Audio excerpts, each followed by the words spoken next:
This is deep dish, right? Yeah, well, let's get deep. So I'm going deep on both sides.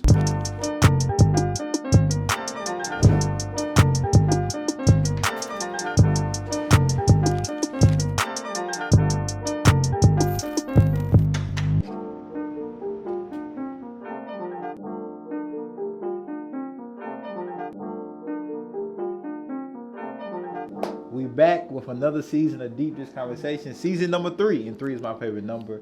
I'm your creator and host, Jerome Moore, and with me today I have an amazing guest. All of our guests are amazing. All of them are amazing. I have an amazing guest from the contributor, the director, executive director for the contributor, Cathy Jennings. Welcome. Thank you, Jerome. How you been? I've been doing great. I'm really happy to see all this. Yeah. You have a special place in my heart because of your history with the contributor. Well, so. look, and the contributor has a special place in my heart because I started as a volunteer, with the contributor, right, and seeing it grow, change. Me too. We all start as volunteers and do all these things, and this is the first episode in the brand new studio, so this is just a special moment. Oh, okay, so this is brand new. This okay. is brand new. So we was doing it in the really Geno's cool. restaurant, and they shut down because of the pandemic. And so shout out to Geno's, because if it wasn't for Geno's, we wouldn't be able to be at this spot. So thank you, Geno's. Thank you, Christoph, and everybody in the team there. But we here and there, we got our own space. We still got the pizza. And so, thank you. Just thank you for being here. How's life been? Good. Pandemic? Crazy? I mean, like everyone else, we all pivoted, and there's some Right. good things that came out of that. Right. And then there's, definitely hard things. I think it's a changed world. Right. And people aren't quite willing to see that yet. Right. When did it happen? For people who may not know who you are, who Cathy is, can you just give us a condensed version of your life and just your background and maybe how I got involved in the contributor a little bit. So, sure. I was I lived in Franklin, Tennessee. Actually, I had a family, had a business where I imported and distributed headphones, actually. So that's how studio stuff was of interest to me. But I went through one of those big life events. I'd been married 20 years and ended up going through a divorce and realized that things had to change for me, or I would end up eating myself to death with cats in a house or something. So I moved up to Nashville. I went back to school at Belmont. I ended up teaching adjunct at Belmont, and I started volunteering for the contributor. And that was a huge life change for me about 10 years ago. So I went from volunteering to being a volunteer member on their board to being the director. And you know how easy that is. Right. That's a hell of a ladder to climb. It is. So when you first started volunteering at the contributor, what was something that when you, because we all have that story, right? That when we start volunteering with the contributor, something changes in your perspective about our homeless community, our homeless neighbors. So what is something that just immediately? So two things changed. So I was driving down 8th Avenue past Wedgwood, and there was this guy on the corner that would always wear this crazy umbrella hat, and he was selling something, and I would just avoid eye contact. And then one day, but he was always there, smiling, and it was Curtis, right? Yeah. And so one day I bought a paper from him, and then at some point I read the paper, and that's when everything was going on at Fort Negley, and they started talking Nashville has 2,000 people camping, and I was like, where are these people, right? So I went up to Fort Negley. And then what was interesting is where I get my haircut. Andy Shapiro was getting his haircut right before me. And it's weird how things like that happen. That's why they almost feel like they were meant to be. Right. And he was talking about volunteering for the contributor. And I was like, I just bought that paper. Can I do that? So I went down there. And I was really nervous. So I was nervous about a lot of things because that's, as Andy says, it's where the rubber meets the road, right? It's not, I'm not filtering my service through, there's not a lot of layers between me and that individual experiencing homelessness, right? I'm actually selling him a newspaper. And I didn't know, are they going to follow me to my car? Are they going to ask me for something that I feel uncomfortable? How do I set boundaries? And none of that ever happened. In fact, I can remember, and you talk about that one moment. Yeah. One time, I was getting ready to go to lunch, and I was digging through my purse for $1 or something to go get coffee. And one of the guys goes, oh, here. And he gives me his $1. And I'm like, he probably had $6 on him or something. And he's willing to be that generous with me. And I think that's that's what I really like. Just working in that office, people came in. They just wanted someone to talk to share their Right. day with. There's a lot of pride in buying that paper and selling it. I've heard stories about customers that they've had who have been Right. special to them. I hear about their families, about Right. their health, and Right. we just really became a solid knit community. That's why when they were in danger of Yeah. losing the contributor, those Right. of us who volunteered in that office were like, "There's no way we can let that happen." So I want to get into that. But before Yeah. I get into that, the craziest thing, I don't want to say the craziest thing, but Uh-huh. one thing that shocked me when I was volunteering with the contributor, and this is like maybe 2012? Uh-huh. Yeah, somewhere around that time. Yeah, because I Is- started right around then too, and you were Yeah. there. And it was a gentleman, a black guy. And again, we come in with our own kind of perspectives and stereotypes of like homelessness, right? Guy comes in and he's articulating himself really like it doesn't seem like he has like a mental health issue or anything like that. And so I get to talking to him like, hey man, like how did you end up in this position? He's like, well man, I just kind of got tired of the rat race. Come to find out, he's like had a master's degree in like math and stuff like that. I can't remember the guy's name, but that like, oh wow, like Yeah. you never know who's walking through the door. You don't. And that just blew my mind because like again, like you see these individuals camping or on the off ramp or something like that, and we are conditioned to think of them as inferior. Or alcoholics or addicts. Right. Right? Exactly. Yeah. And that's not the case. It isn't. That's not the case. That's what's highlighted. That's what's kind of promoted in propaganda, but that's not always the case. No. And the contributor, like you said, it takes away that barrier from whether it's you in your car or you in outside the building, whatever. Like you just having a home, right? It takes away that barrier. I mean, there's retired people that are trying to live on $700 a month that sell the contributor to supplement their income. Because how do you live on $700 a month SSI? Right. I mean, how do Right. you do that? Right. There's disabled people, veterans who also supplement their income. One of the weird things, and I almost wish someone would do a study on this, I've noticed we have a lot of vendors who suffer from epilepsy. And epilepsy is one of those conditions or we don't really talk about as much anymore. We think it's Right. all fixed, but it really isn't. Right. There's a lot of people who haven't been able to, stabilize their epilepsy, and so they can't drive, they can't Right. hold a traditional type of employment. Right. And then of course there's a lot of mental illness. Right. Yeah. A lot of mental yeah. illness that's untreated. Why would somebody, whether that may be elected officials or what have you, or community, why wouldn't somebody want the contributor to exist? Why wouldn't they want a vendor to? Because Yeah, again, no. because Okay. this is there's actual people in there, and I've actually seen like letters people have sent in, right, bashing like the vendors, Yeah. right, like. In your mind, why would people feel that way? Is it a misunderstanding, not understanding what the contributor does? I'm curious. So, it's really interesting. When I first started volunteering for them, and I was having dinner with a bunch of people, and I think the wine was flowing, so people were speaking freely. And I remember this one gentleman looked at me and goes, I just don't want to see him on the corner. I don't want to see those people on the corner. Wow. And I think because it makes us feel uncomfortable, right? That we have and they are have-nots. Right. And so the guilt that comes with that, like I Right.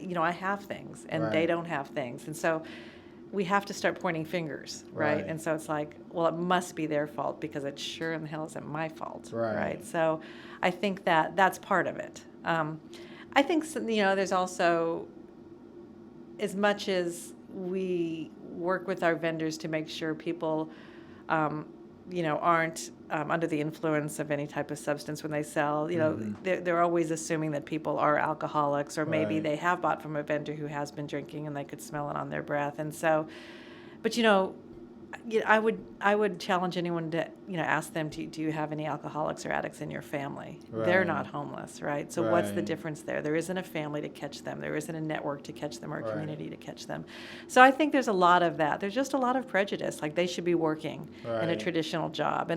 And I would probably challenge most people and let them know, like if they could work in a traditional job, most of them would. And we've had several vendors who've kind of stabilized their lives. They've gotten into housing.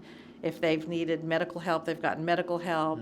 They've been able to shower. They've been able to stay clean. They've gotten Right. stabilized, and they have moved on. Right. I mean, Michael is working in an automotive place now, painting automobiles. Really? Yeah, I didn't know if you knew that. Yeah, I didn't know you, that. You know Michael the artist? Yeah. Yeah. I mean, we just lost him, right? Like Right. kind of right before the pandemic. I didn't know what happened to him, and then I found out that one of his customers hired him, and he's airbrushing vehicles. And I think I can't wait until the contributor gets to a space and has the capacity to like share those stories, like from from buyers that are Right. giving vendors opportunities, right? And like, because that happens like Mario that happens has a a lot. lawn mowing business, and his first customer was the church.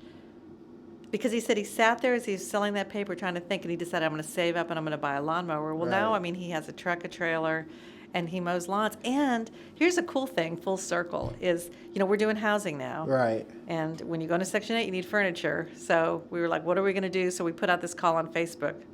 I will never do that again because now my garage is full of furniture. But then it's like, how do we get it? All of our Right. volunteers are older, Right. so you can only ask them so much. Mario steps up. He says, I'm not mowing any lawns I this can winter. use the trailer and Yeah, I can use the trailer and go pick up furniture. wow. So he is, and I delivering like, it. Like things like that are just, like that's what the community needs to hear more of. I feel, because I think it says something when a vendor is out there, and we gonna get into this a little later, but they're not asking for a handout, No. right? They're not panhandling, right? And that's They're- what people, when they yeah. call it like it's, what's the word they try to use? Like it's elaborate panhandling or panhandling with a prop. I'm like, no, it's not. They're like They pay for that paper. They pay for that paper. They're like investing in that, and then they get a return on their investment, and then like any other business, right? Yeah. That's what they are. They're micro business owners, right? And so like that's just amazing to me, because it's different to where I know when I see that yellow badge, I know like this vendor is trying. They're not asking for anything, and so I think that allows more customers to be vulnerable and open to like, they're trying to do something. I understand that they're trying to. There is an effort. They have to Right. get on a bus. Right. They have to come down to the office. And we're downtown Nashville, which Right. used to be a little easier to get to, but it's A not lot- as easy to a get lot to easier. anymore.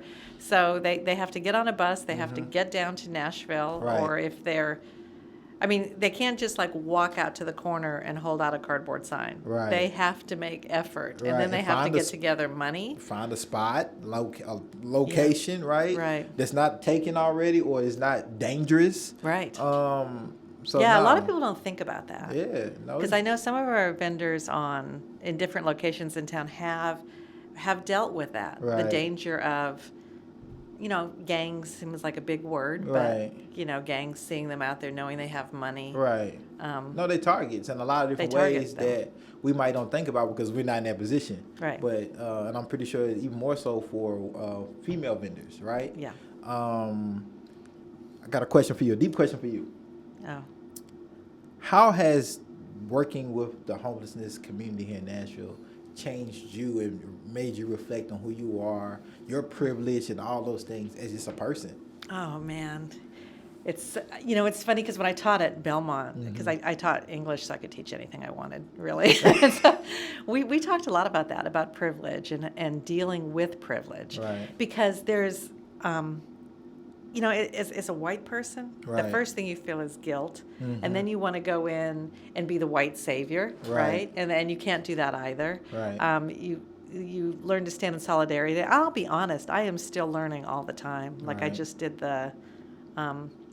we did some training for some Metro employees that I put together, and the YWCA came and gave a full day. Okay. And and I thought I was pretty educated and woke, and it was like, oh my gosh, it was amazing to Right. sit there and listen. So I think I try to listen more as a person, and this is going to be something crazy to say, but what I realize is these people are tough people. Mhm. They have existed and lived for a really long time Right. without me, Right. And so the best thing I can do is ask them, what can I do for you? Mhm. How can I help you? And people might think that's a dangerous question, like, oh my gosh, they're going to tell you all this, this, and this. It's really not. Most of Right. the time when you can work with someone on a budget or do some interviewing or do some, goal Right. types of things. And we're doing that at the Contributor now. I know Right. that's maybe a little bit more than we did when you were there, but Right. it comes down to some really simple things. I mean, Right. people really are looking, first and foremost, for housing. Mhm. And so we're working a lot on that. But even just HOPE, we're connecting people to food stamps. We have a program with Tennessee Workforce and Development where we can subsidize bus passes now. Right. So, like when a vendor comes in and buys 5 papers, Right. they get a single-day use bus pass to use any day, and that's Right. to help encourage them to come back and buy 5 more papers, which they Right. then get another bus pass. And we have connections with different organizations like Goodwill, Uprise Nashville. I'll give all these guys a shout out. United Trucking down in Murfreesboro. Right. We had one vendor go do trucking school. It's a whole resource hub. Yeah, it's now. a whole resource hub now. It's a whole resource hub. And I hope it stays. I mean, a lot of that came through COVID funding, I'll be Yeah. honest. Yeah. That we were able to. And people that are watching, hey, go volunteer, go donate, Yeah. go learn. And about learning, and this is one of the things I really want to cover. Mm-hmm. So I think there's a lot of misconceptions and narratives about like the vendors, the contributor, what the contributor does and doesn't do. Mm-hmm. So we're gonna do some myth busting. Oh, good. Do some myth busting. So take us through the process. If I was a vendor, it was somebody that formerly or currently experiencing homelessness, and I walk into the office, how do I get started? This is great. I am so glad to be able to tell people this because there is, and you've seen it, this Right. entire database where we collect tons of information. So the first thing you would do is you meet with Tom, and Tom takes you through our interview process, and Tom also figures out what it is that you need in that interview process now. Like, do you have food stamps? Do you have health insurance? Are you on disability? Could you be on disability? Is that something that you've never looked at, but that you might need some disability? What is it that, what are you passionate about? What makes you happy? Right. Those types of things. And then you go through a training with Tom, and we give you lunch, and you leave. The training lasts about an hour. We talk about how to sell, where to sell, what the code of conduct is, what the expectations are, and we get you hooked up with some papers, a resource guide, and a bus pass so you can come back, and some suggestions for sites. So that is the hardest part right there about being a vendor, because if you go out and people either just give you money or just ignore you, Right. you probably won't come back in our office. Right? So your cycle of homelessness is going to continue. However, if people buy that paper and take that paper, Nashville's a super generous city, and a lot of people will just give our vendors money and go, oh, keep the paper, Right. because they know they buy the paper. But the Right. paper's a quarter, right? The Right. paper's not super expensive. So if you take the paper, first of all, you legitimize their business, okay? If you read the paper, you'll probably learn something about their lives. Right. And you give them hope, and you give them a reason to come back and get more papers. So every time they come in our office, they interact with us. And some people, interaction, I mean, they want to get on it. They want to Right. go, let's get food stamps, let's get this. But there's a lot of people who have trust issues. Right. And it'll take them a few times of coming back before they say, Right. well, maybe I'll talk to someone about some Right. housing. And they're dealing with their own traumas and Right. things like that, right? Yeah, So, like lots of stuff going on. yeah, So, for sure. but it's a super, it's interesting because now that we're doing housing also, and I see other organizations do housing, which is great. But and we do housing not just for our vendors. I mean, if we get referred from coordinated entry, we house those people too. I feel like the people who are either employed or work for the contributor do significantly better in housing. There's just a purpose to their day, Right. And something for them to look forward to. Right. And when you've become homeless, you have basically fallen through this hole in society. I don't think people realize, sometimes you see that guy talking to himself on the street. Oftentimes I think people feel like they feel invisible. I mean, people walk right by them. Nobody sees them. Right. Right? And I don't think we understand, those of us who haven't experienced it, what that feels like. Right. And so when they come in the office, we see them. Right. and they start to see themselves like, Right. you know, I'm a business person. I saw I'm just losing his name. It's not Smiley. It's a little guy who works at the stadium now.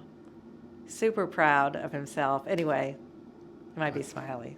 I can't think of his name. Anyway, he works at the stadium now. He's on security. Oh, wow. And he was a vendor for a really long time. And Yeah. every once in a while he pops back in, but Right. he is he started seeing himself like, I'm a Right. person of value. I Right. have a business. I can do this. Right. And there's that pride. And then they have us as a community, but then something that organically happens, and that's why I love it so much, is they get this community with their customers. Right. That's insane. Like, it is amazing. Like, Keith has a customer who now rents him a place. They garden together. He gives her vegetables for her restaurant. And I think like that community and vendor relationship, Yeah.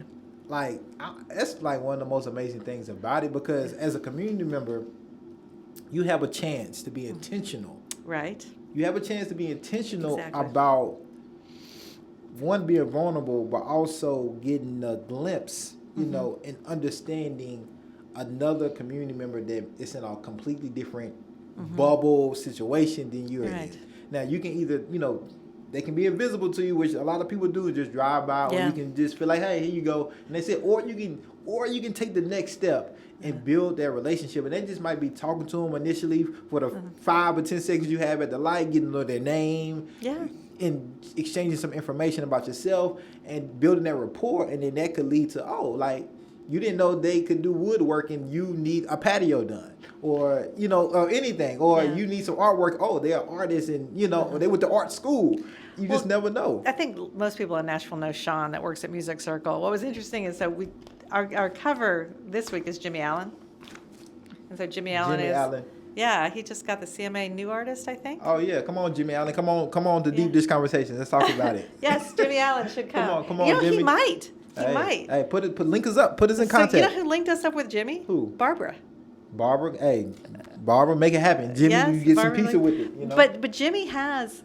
When I first became director of The Contributor, I actually wanted us to reach out to Jimmy because Jimmy has experience with homelessness. And that he talks about that in this article. And I don't know Right. what the story was. Maybe he wasn't ready to talk about that then. But Right. he knows Sean really well on Music Row. And so that's what he talks about him in the article, too. And I just think, you know, there's Maurice out there, Maurice on Charlotte. A lot of people know Bucket Man, says he really brings a light to their day. Yeah. This is a chance for people that we might think could not add to the community to be contributors to the Right. community, which is where our Yeah, name comes. In more ways than financially, Right. Exactly. in more ways than financially, so. Okay, I'm started. I got my papers. you Okay. know, I got my papers. All right. I sell. How many I get free? Is it 5 or You 10? get 10. I get 10. I get You 10 get 10 up free. front for free. I get 10 papers For up free. front for free. I take those 10. And how much do I sell those for? You sell them for $2 plus tips. $2 plus tips. Yeah. All right, I'll take that money. So somebody do quick math. 2 times 10. $20, right? $20, right? I got $20 now. We're not going to include the tips. Okay. I have $20. I come back, right? Yeah. And I want to purchase more papers. How much does one paper cost? It cost $0.25. A quarter. So they used to be 50 cents, and then during COVID, that was a rough time for the vendors because there's no one on the streets buying paper, so we had to get really creative. But one of the things we did is we dropped the price to $0.25 just to try to push any money we could back into people's pockets. Because a lot of our vendors have gotten into housing, or they live in kind of these motels that have turned into extended stay housings. And I'm going to start grabbing some pizza. Okay. I'm going to let you put that on my plate. Thank you. Man, this looks Yeah, fantastic. 312. Okay. You weren't kidding, Deep Dish. No, we're not kidding. this is- We're not playing around. Right? No, you're not. This is deep dish. Yeah, and so they can come back to the office, and so these are the types of things that we can do for them at the office. Once they've purchased 40 papers, Okay. right? So 40 papers is $10, Okay. right? Am I saying that right? Yeah, 40 papers is $10. So once we know that they're going to be a regular at the office, and I'll tell you why we put that in is because at first we used to do this right away, and then people would disappear and we'd never see them again. So we're like, okay, we need to make sure they're coming in. So every time they come in, you know, if they want to buy 5 papers, that's $1.25, and then they get a bus pass. Now a bus pass costs $4.25. So you've gotten 5 papers and a bus pass for $1.25. Right. So already you're ahead of the game. You got a good start, yeah, for Yeah, sure. and we have, and we track all of this, right? So we have a database, we track all of this. There's incentives. So if you, I think we've changed these recently, but I think once you've purchased 50 papers, you get a T-shirt. Okay. We have the aprons that they can keep it in. We have the knit hats. We have the fleece jackets Yep. now. Bright yellow. The bright yellow, yeah, we did that so people could see them. So, yeah, so we have all this that there's incentives. They also compete with each other during the week. So Right. we have the top 15 sellers get free papers. And then there's some people that we don't want them to get discouraged, like, I'll never be a top 15 seller. They have their own goals, right? So once they hit their own goals, they get 3 papers, 6 papers, or 9 papers for free. So there's always incentives built in to help them build their businesses. We used to have, we haven't since COVID, but I hope we have it again. We had a big breakfast where everyone would come. And so when we'd have paper release, we would talk about what's in the new issue, which is a real paper. Right. Talk about what's in the new issue. Everyone would come together and get breakfast. Right. And then oftentimes we'd celebrate successes there Right. too. So say we've had lots of vendors. So say we've got this paper, but you have something you want to say. Right. You can write for the paper and get paid in cash, right? So it's like $20 for an article. Right. If you're an artist, you can draw for the paper, and so we always have space for that. And we have had one of our vendors is now on the Homeless Planning Council. She's also on the Mayor's Emergency Task Force, and it's Vicky. She has her own. Vicky. Vicky has a blog. Wow. Yeah, so Vicky's quite a good writer, and she writes about her experiences with homelessness. And now she lives at Hadley. Okay. So she and writes Vicky about. is dynamic. Oh, Like, big she's time. always been like just speaking wise. She can articulate the experiences that happen out there on Yeah. those streets. So that's who she is on the task force. And blow you away. And it was interesting. So I work with the cold weather shelter. When it first happened this year, WeGo is Right. now giving free rides on 23B from WeGo Central down to the new shelter. Okay. So we were down there making sure people got on the right bus and knew it was free.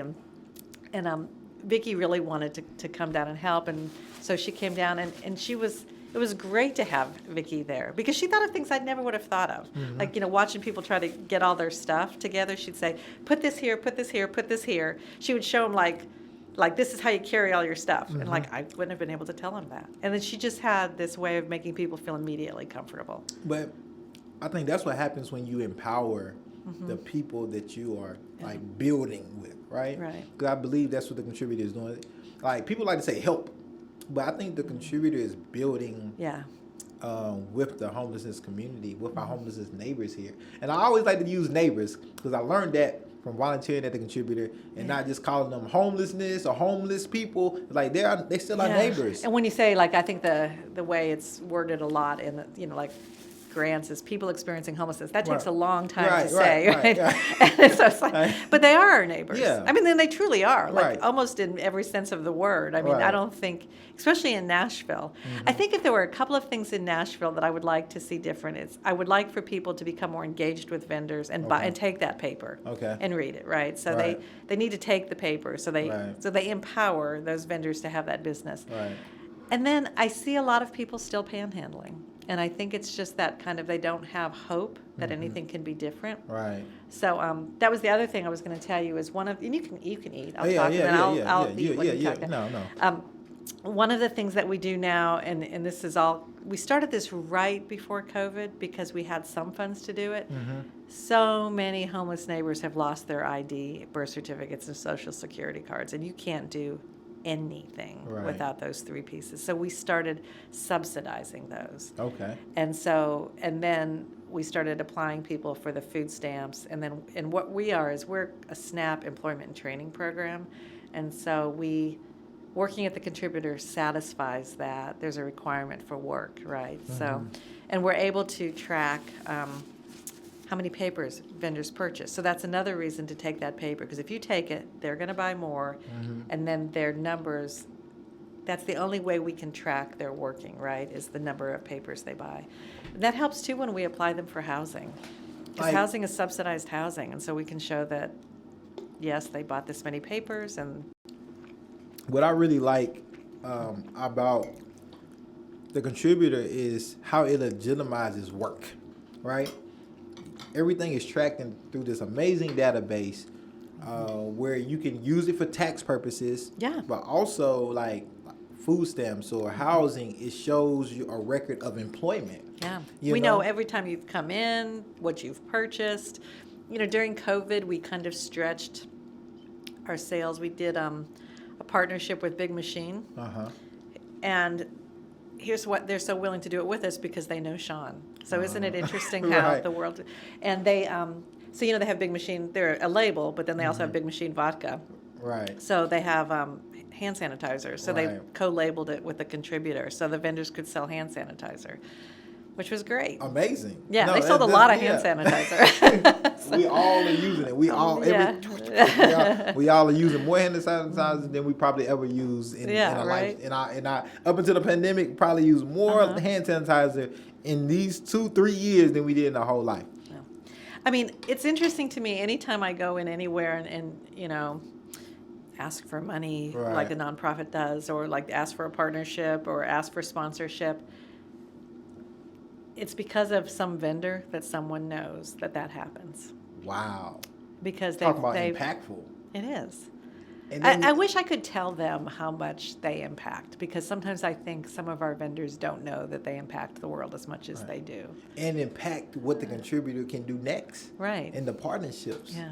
I can't wait till things open up again a little bit. We're Right. supposed to have our breakfast in March. We've deliberated a little bit. I think we're going to maybe push it a month. Maybe we'll Okay. be able to have it outside because we do the vendor awards there. Right. And the vendors, I think last year was the first year they really started giving little acceptance speeches, and it Right. was a blast. And so I think we're going to focus more on that. So When it comes to the vendors in their growth with the contributor, what are some of their challenges? Because that you hear, because everybody comes in and don't stay, right? What are some of the reasons maybe you've heard where this may not be for me? I don't want to do it. I mean, it's discouraging, I think, when they first start, or even when they've been out there. I went out with, do you remember when we had the boss, not bum thing, where they brought the desks out? I think you were there. The boss. So it was called Boss, Not Bum. I was a volunteer then. Boss not And they literally came and put desks and lamps, out at different vendors' spots. Oh no. So they were a boss, okay, not a bum, right? So I don't know if you were there. I was a volunteer. And so some of us volunteers went out there. Right. So I was with Clint at Starbucks in Green Hills. And he was going along with it. I think he thought the whole thing was a little silly, but he Yeah. was going along with it. And as established as a guy as he is, as a vendor, I mean, he's got lots of support in that community. There are still people who would come by and say awful things to him. And I'm standing right there, too. And I'm just like, I mean, they don't understand. I mean, they don't know Clint. They don't know Right. why he does what he does. I Right. do, right? Right. And it's a different story, and Right. it works this. And he's out there working. If people don't think they're working, I dare them to go stand on a street corner. And I dare. I would. I've done it.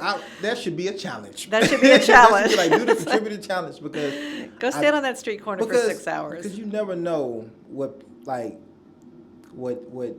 maybe slurs, Oh my offensive gosh. word. You just never know what people are saying, just for the simple fact that they're there on the off ramp or in outside of a restaurant or whatever Yeah. it may be, trying to sell a paper.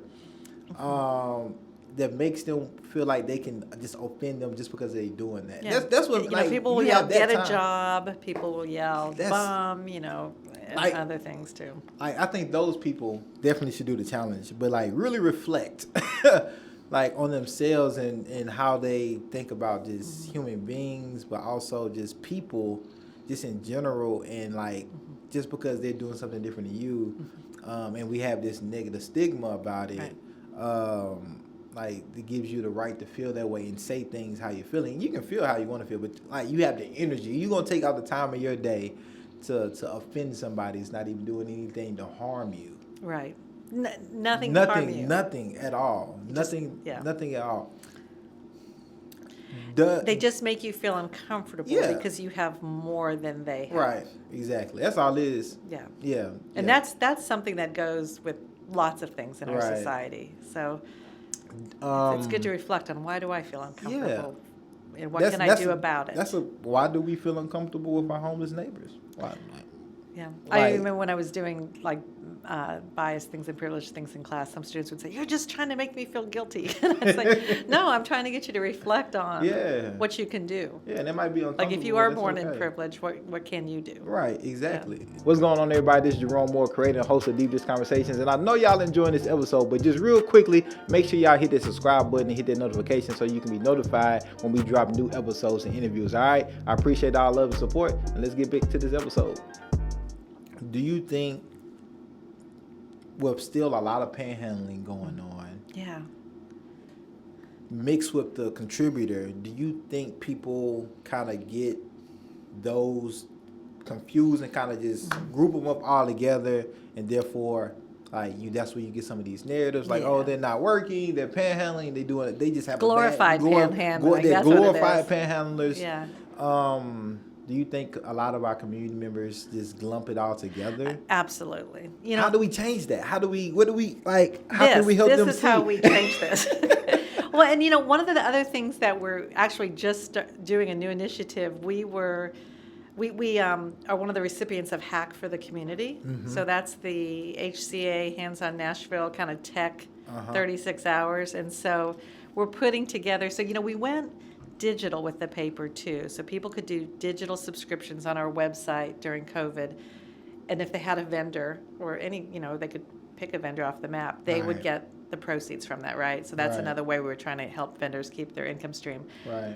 But we're going to have more articles featured. It's going to be more of a news site, right? Okay. So now we have a nice nonprofit site, which, by the way, you can click this link and get over to Issue and see our digital issue. We're going to have the news more front and center. Okay. Just because we wanted to get our housing program up and going, and it is, our housing resource program, and the whole hub is there. Like a vendor can come and pick up his birth certificate, check out his health insurance, and how's the housing app going? Let me buy 10 papers and walk out of there. Right. Which, let me get going on that too. That is probably one of the biggest. People do not realize there's a name for it. The amount of time it takes people to go, because if you don't have internet and you don't have a car and you're relying on bus and hoping that when you get there they're still open and there's not a line out the door. Right. Is it a time luxury? I can't. I think NPR Tasha's doing a story about this. But okay. Anyway, so I think that I lost my train of thought there. So cut this. The housing.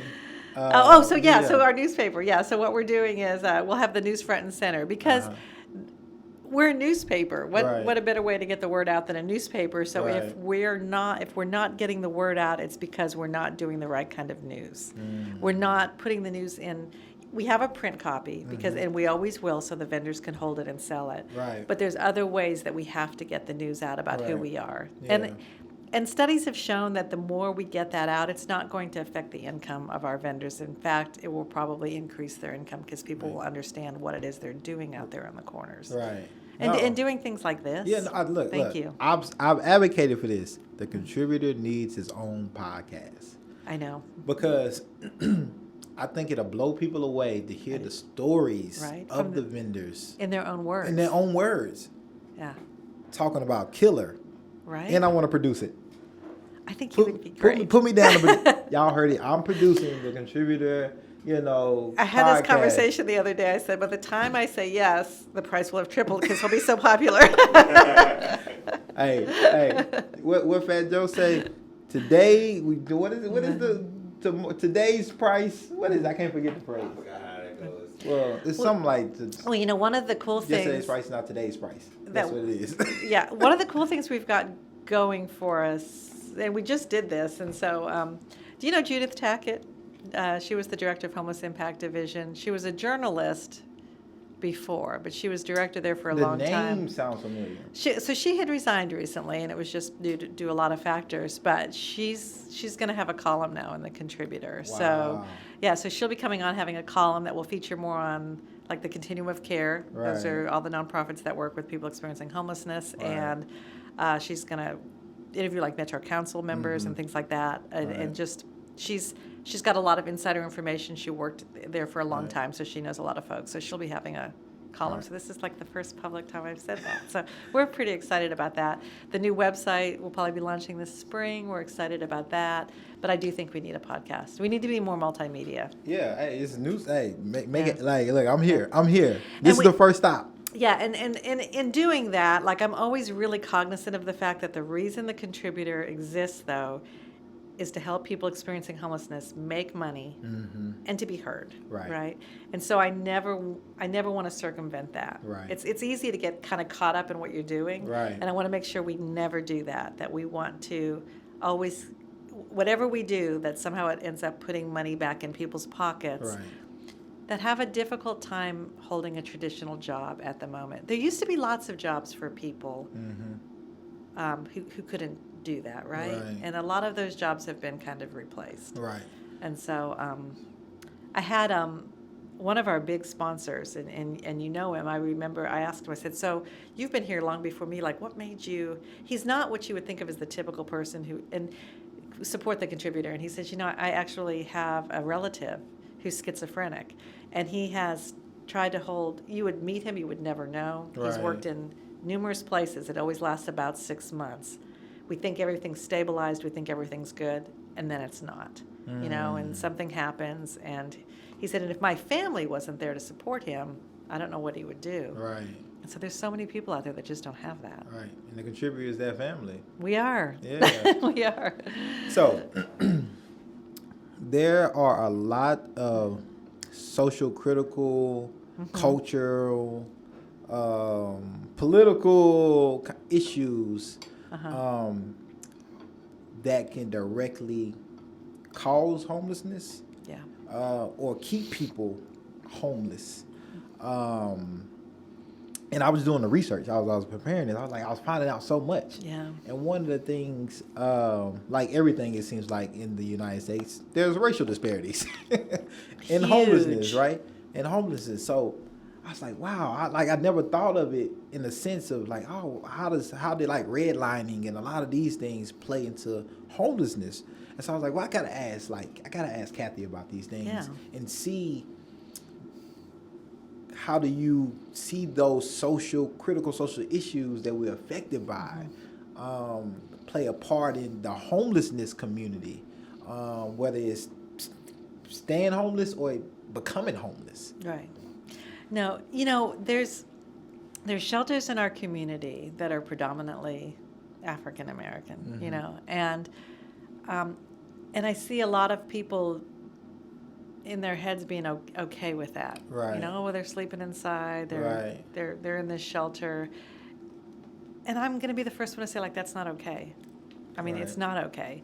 And we have communities that are, it's, Charlie Strobel said this once, and I had lunch with him. He said, what people don't realize, it's the lack of hope that is at the root of a lot of this. Just because you grow up in a poor school district, so you don't have the education. Right.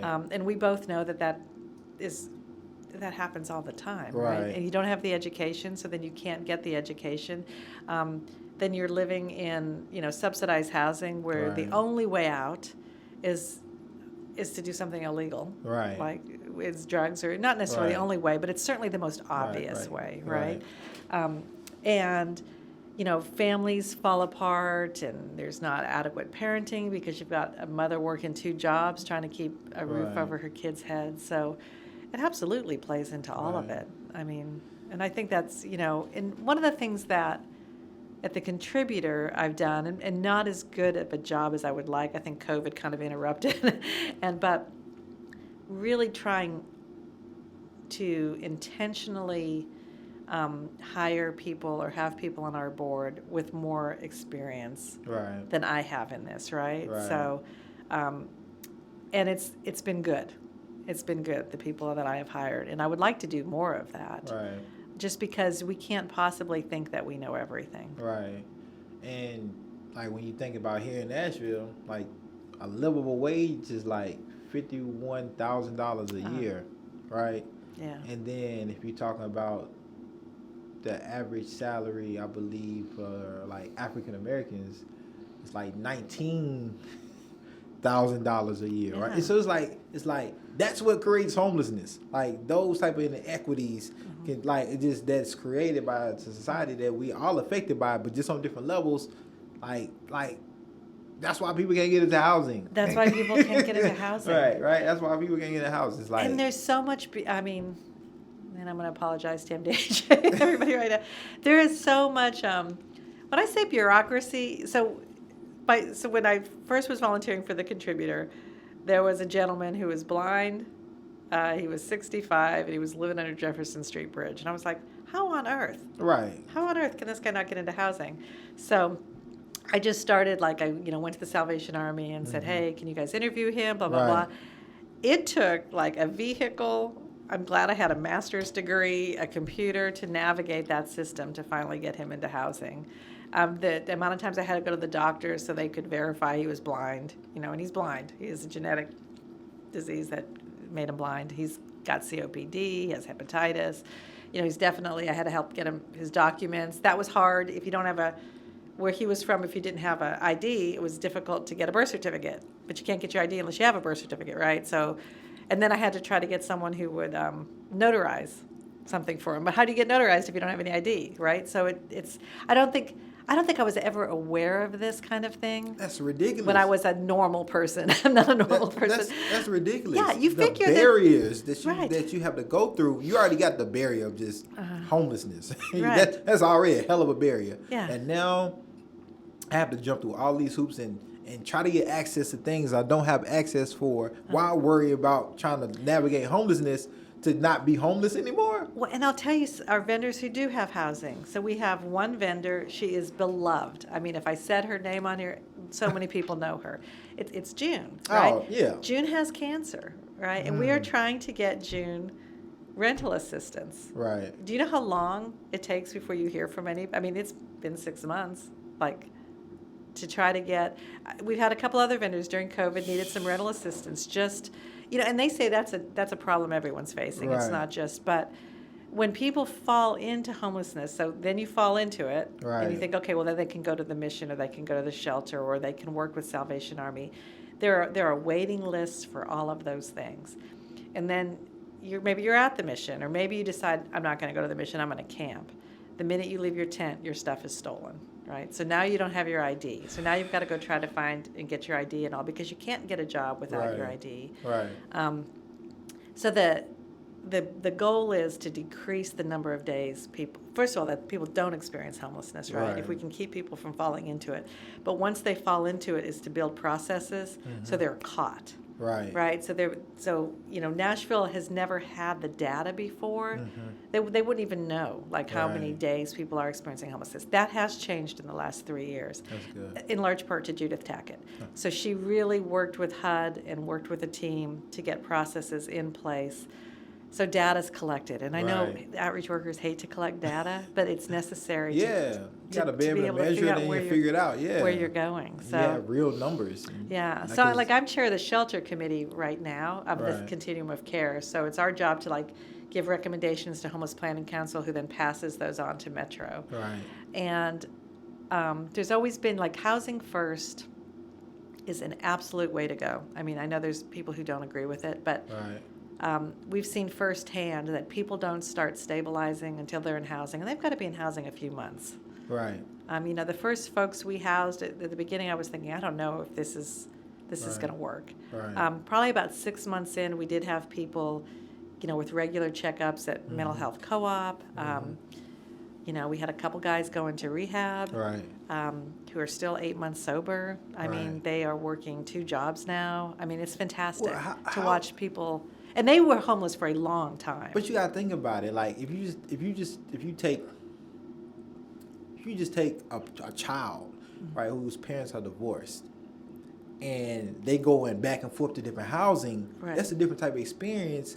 When you have just a child that's just in one setting, one home, Yeah. they tend to have less trauma, be more stable, have a Yeah. healthier, just mental, physical lifestyle than that child is bouncing back and forth and moving. So you can only imagine for a person in general that's literally just homeless, trying to get stable, and what just being in housing can be that great foundation. And when they first go into housing, though, it can be difficult, especially if they've lived in a camp or in the mission, because they had kind of a tribe. They had a community going there.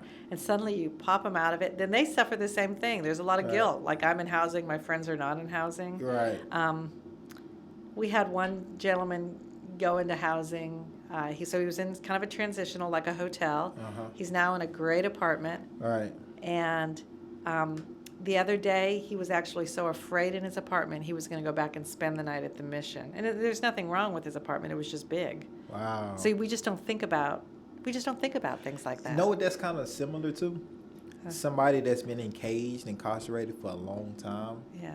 And they get out, right? Right. And they have to, it's just life culture shock to being, you've been institutionalized, you've been, in prison or jail for so long, and you get out and you feel more comfortable in jail because at least you know the processes, what's going on, what's going to happen, what's not going to happen. It's exactly like that. And it's wow. And we've sat on it, Jerome. I feel like there's a part of me that sometimes goes, I don't think America realizes that we've sat on this for so long, that we do have people who've been homeless for 10, 20 years, right? And that's a heavy lift to get them to feel comfortable in housing again. It's not like they're going to go and go, oh, thank you so much, I have an apartment, that's I'm what most okay. people think. Like, oh, get my house, it'll be fine. Like, they're not.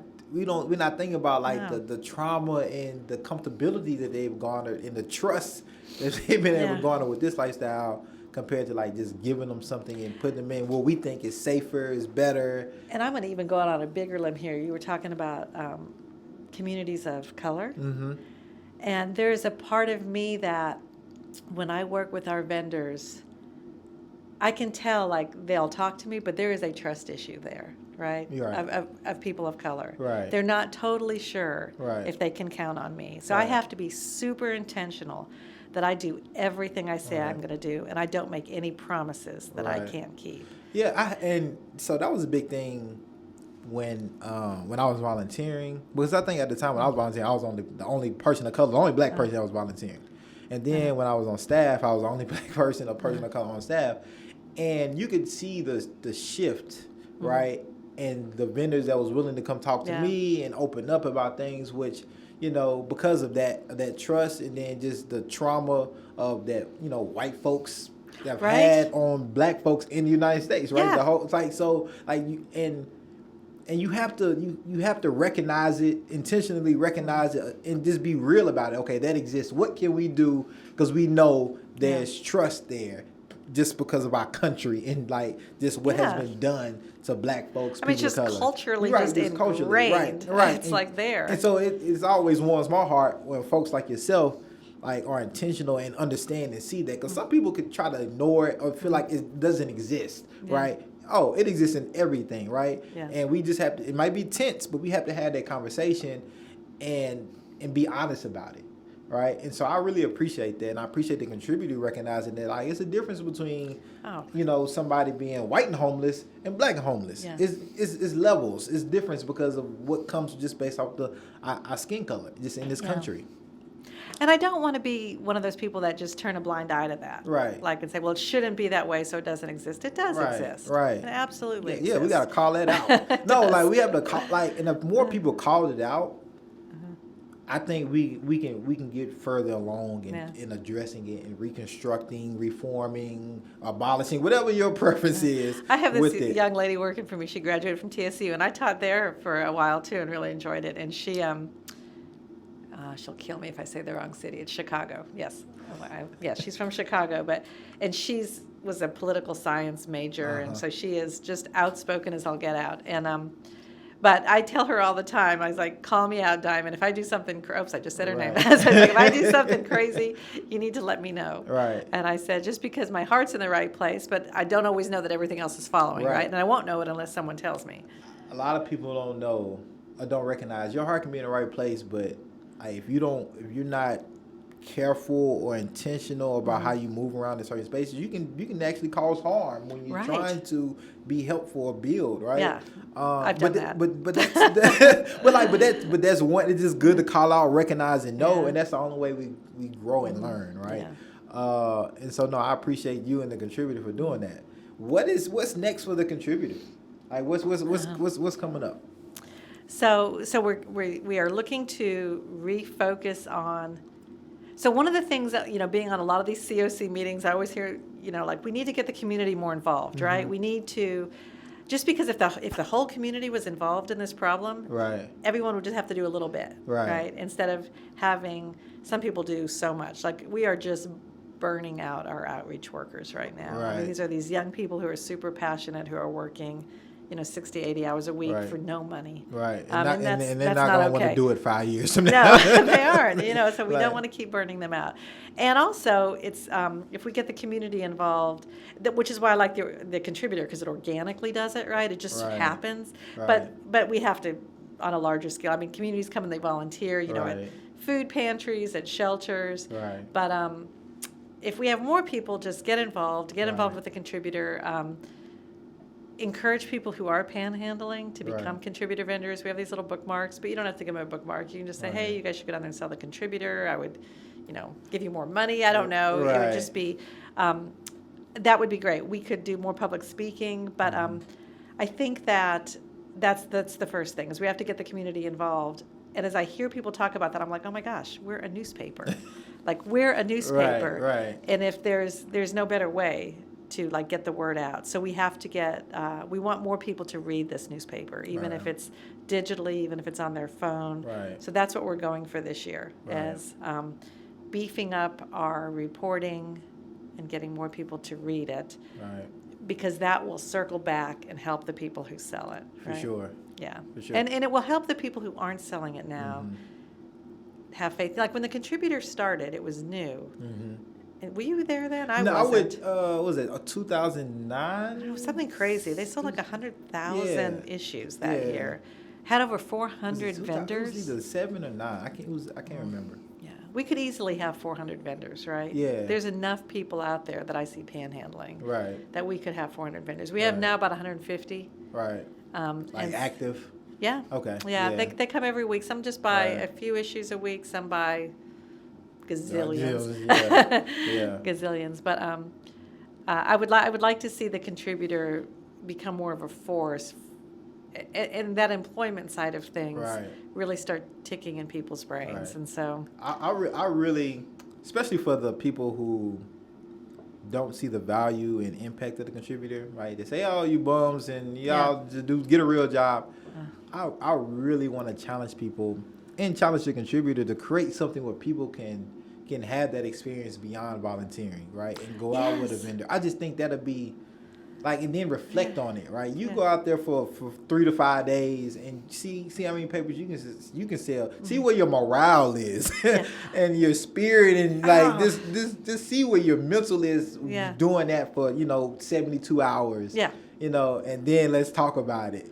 So I love the Salvation Army. I think those guys do a great job of getting people into housing, and they understand. They get it, right? And they actually had a job position. They hired this girl to go have coffee with people who were experiencing homelessness. It was her job to go around, have coffee with them, get to know them, and then start working on journaling. Wow.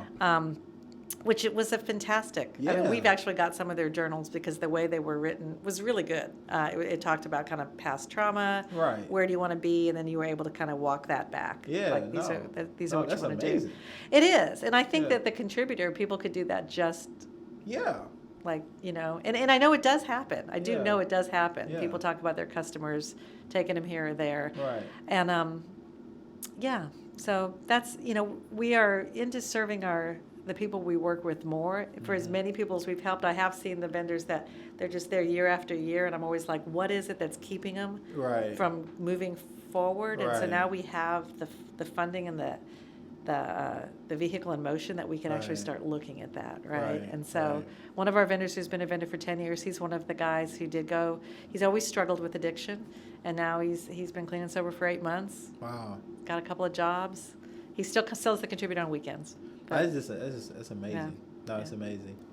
If I am a community member and I just seen this amazing interview episode and I wanted to become a volunteer or learn more about the contributor, or do something that like, hey, like I'm feeling guilty now. I didn't cuss out a few homeless people, whatever it may be, right? But I'm interested now. I'm intrigued. I understand more what the contributor does, the intentionality on trying to build an economic base for our homeless community and homeless neighbors, so they can get into other things and have access to other resources in our community.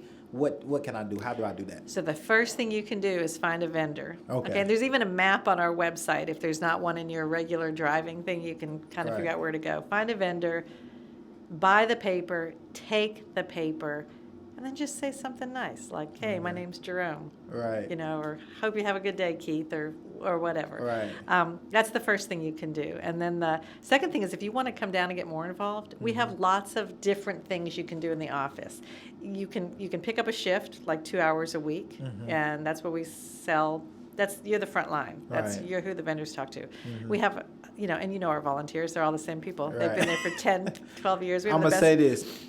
We have the best volunteers in the world. Except Andy. Let's let Andy go, okay? Andy, I'm putting you on Front Street. We kick you out of there. All right, Andy, you're out. But that's what people like. This is about you're the director, and I'm like, It's like, there's sort of a group of directors, but I said it's like herding cats. It's all good. But and then so if you want to volunteer, we're actually. So during COVID, we were only open Monday, Wednesday, and Friday. We're opening back up February 1. Okay. So same back schedule. So we'll need some more volunteers in there. And we keep it super safe. I got these crazy big masks for everyone to wear. And right now we have plexiglass on the doors, so we're selling through the window. But and then we also, this is something we wanted to get going. So as we move people into housing, if you've got a pickup and want to move some sofas, we have a place to sign up online. And I'm just getting a list to say, hey, we're trying to move 3 people into housing this weekend. Right. If you have furniture, and I think I have a room in my garage again after this weekend, and you want to donate some furniture, you can donate furniture. Right. Or if you just want to bake a lasagna, Right. You can go with us when we move them in, or we can give you the address. I mean, Right. I think that what people need to realize is it's okay to stretch your comfort zone, okay? If you feel like you stretched it too far, you can always back up. I think that was my biggest thing I learned working with the contributor, right? I was this Franklin suburbanite mom, right? And I was like, what am I doing? So I had to stretch that comfort zone a little at a time, and sometimes I did too much. Right. I know I did. Right. Yeah, definitely. Right. And then I had to back it up and say, well, that really wasn't helpful. That probably was more harmful. But at the end of the day, I think the intent that you have in your heart, like I want to become more engaged, and you can just start taking steps. And at the contributor, we let you be as engaged or non-engaged as you want. So, if you had any amount of money, you had no barriers to resources at all, right? How would you continue to solve the homelessness crisis in Nashville? So we need to build a lot of units or refurb hotels into, we just need, our biggest homeless population are middle-aged men, and they're single, and they don't want to live in 1,200 square feet. They're happy with 350 square feet. So we need to refurbish a lot of studio apartments. So get people into housing. We need to, and I'm talking to you, Governor, we need to fix our health insurance system here in Tennessee. There's this huge gap that unless you make enough money to get on Obamacare, healthcare.gov, whatever, that you don't have health insurance. And that's crazy because without health insurance, you can't get your mental health meds. You can't, you can't go to rehab. You can't. So you have this growing population of people who have fallen out of health insurance, and it's crazy. They can't get any help whatsoever. So if I had any money, I would build housing. I would do that, and then I would make sure the housing had lots of supportive services around it. So you know how in suburbia we always make sure we have like, a laundromat, a restaurant, a coffee shop. you know, grocery store, those things all there. I mean, I would make sure these places have within walking distance, and we need to have good bus routes too. They need to have, you know, mental health care. They need to have a social worker. Right. Like, and you'll see places like Trevecca has that, right? So they have a social worker downstairs, and some of our vendors who have ended up aging into Trevecca, which is sad that if you're 55, you're not going to get housing, but the minute you hit 65, you can. But you've had to be homeless 10 more years. That's crazy. That's crazy. It's insane. It's insane. And so that's what I would do. I mean, the first thing Nashville needs is they really need housing, and people need to be able to go into it regardless of their addictions, mental health, you know, workability. And then we need money for people to work with them. Right. Because I will tell you, most people I've met, I can't think of one person I've met who really wants to stay in that situation. Right. They just don't know how to move to the next step. Right. And sometimes you just need someone walking with you, like literally just walking with you into that next step. So, and the problem's becoming big, and it's going to get huge if we don't jump on it. It's a crisis. Last question. In this type of work, especially in Nashville, where it's majority white folks, right? 70-some%. So many. Right? So many white folks, right? So many white folks. Well, white folks are the one that generally have the resources. Just throughout the United States, right? Throughout the world, right? Generally have the resources. What advice would you give to white folks that want to do good work, be a do-gooder, right? And help build, right? Help build, but do it without also causing harm to the community that's affected. Because I think a lot of people like to rush in and say, "Hey, I have this. I can do this." Right? Yeah. From your experience, from you still growing and learning, what would you tell them? What advice would you give those folks in navigating that? So, you know, one of the things that we've done at the Contributor is we really are looking at sourcing more things instead of the cheapest we can get. We are trying to source more things locally, and if I can do it through a Black-owned business, then I'm doing it. Right. Barbara has been wonderful at helping me walk that walk. We've been at more festivals and things that we hadn't been to before, to help me not cause harm, right? Not to want to rush in and save things. We've, you know, hire people. We've intentionally recruited. Now, it was really funny because I thought I was on a good path, and then two of the people I hired found better jobs. I was like, okay, that told me I needed to pay more, right? And hire people and pay better, better wages. Right. So those are the things. And I will tell you, you know, I still struggle with how to cross that barrier myself. You know, we've had some people working with us for a really long time, and they're in housing, but I feel like there's so much I could do to help them. But yet when I broach that, they're like, I'm good. Right. And so I'm still trying to cross that, but I may never be able to, you know, as the kind of white older woman, I may never be able to, but I may be able to hire people that can. One of the things I'd like to hire on staff, and we just have not had anyone interested, is a guy. Like we have Tom, but I'd like to have a social worker who's a man, because we have all women. Right. But I think that would do a lot. So no, I appreciate you speaking on it, and I just really think I think we just have to be super intentional and very transparent. Yeah, right. And I think, and I truly believe this. When white folks that are doing the work like you're doing and growing and learning work on and help other white folks navigate those things, that's the best thing that can happen. Right. The best thing that can happen, because you've been you've been there, you've done it, you made the mistakes, you bumped your head, and you can show others, because like, I had the money, I had the resources, let me just go in there and just throw it all, and I went to school, I got a master's, I done all this, but you know, exactly, and that can just do a lot of damage, and you know, we don't want that. No, I mean, I'm already like working with housing. It's like, let's make this not so complicated to apply for housing. I mean, it shouldn't be that, like, if this apartment opens suddenly, you know, we have this housing list, first come, first serve. I mean, what if someone's working? Like, how does he get first come, first serve on that list? I mean, what if, I mean, it's just nuts the way it's done. I mean, there needs to be, anyway. But, no, I mean, when we ran the article, Board So White. That was what it was called, Board So White. And I looked at our board, it's like, yeah, our board's so white. Yeah. And so we started intentionally recruiting away from that. But it's sometimes difficult because sometimes you get some pushback. And so I haven't personally always learned how to walk that walk. So if someone has advice for me, let me hear it. That's because this is why we're here. This is a brave space to talk about these things, but also like community needs to be more transparent and open to having these conversations. Yeah. Over peace, of course. Yeah.